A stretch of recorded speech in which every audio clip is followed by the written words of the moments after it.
சார்பிலே பங்கேற்று கருத்துக்களை முன்வைத்தோம். குறிப்பாக இந்தியா முழுவதும் சமையல் எரிவாயு தட்டுப்பாடு அதிகமாக இருக்கிறது. இந்த நிலையில் தேர்தல் நடைபெறும் மாநிலங்களில்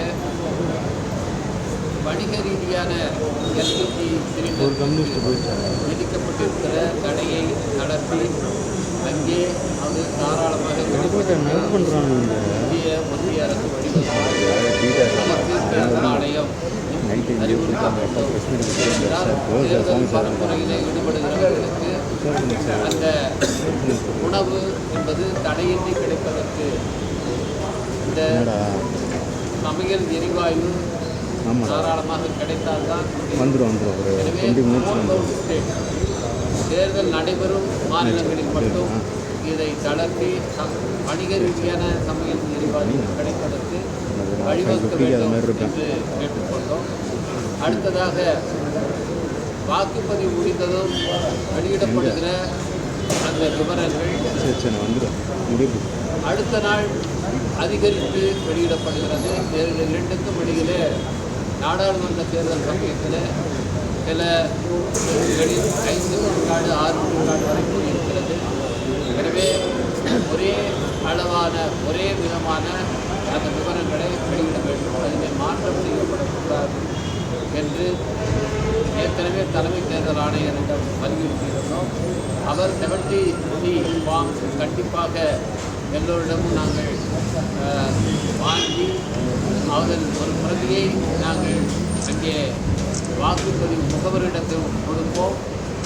அந்த விவரங்களை நாங்கள் பதிவேற்றம் செய்வோம். அதில் இந்த முறை எந்த பிரச்சனையும் இருக்காது என்று சொன்னால் அது தொடர்பான விவரங்கள் இவர்கள் கொடுத்த கையேட்டிலே இல்லை. எனவே அது தொடர்பான விளக்கத்தை தேர்தல் ஆணையம் தர வேண்டும் என்று. மூன்றாவதாக அரசு அலுவலகங்களிலே இருக்கின்ற தலைவர்களின் புகைப்படங்கள் அவற்றை அகற்றுவது தொடர்பாக தேர்தல் ஆணையம் ஒரு அறிவிப்பை வெளியிட்டிருக்கிறது. அதிலே காந்தி, இந்திரா காந்தி, பட்டேல் போன்றவர்கள் படங்கள் என்று அவர்கள் சொல்லியிருக்கிறார்கள். அவற்றை அகற்றக்கூடாது, அவற்றுக்கு விலக்களிக்கப்படுகிறது என்று சொல்லியிருக்கிறார்கள். ஆனால் அரசு அலுவலகங்களிலே இருக்கிற அம்பேத்கர் படங்களை, அண்ணா அவருடைய படங்களை இதை காரணம் காட்டி அகற்றுவதற்கான முயற்சிகள் நடக்கின்றன.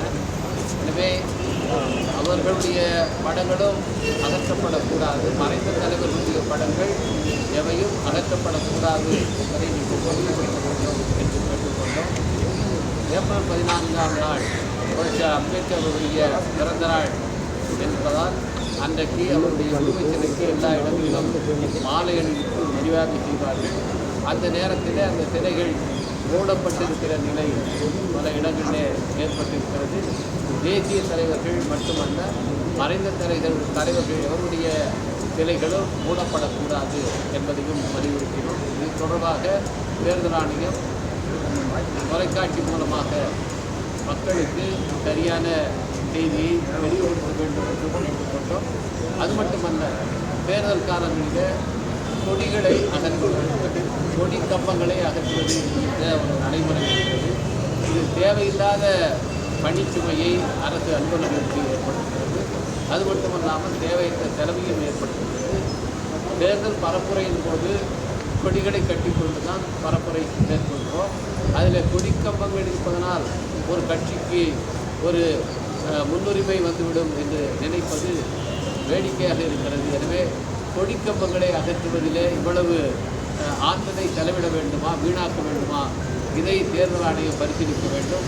கொடிக்கம்பங்கள் அகற்றுகிற அந்த உத்தரவை நீங்கள் மறுபரிசீலனை செய்ய வேண்டும் என்று வலியுறுத்தியிருக்கிறோம்.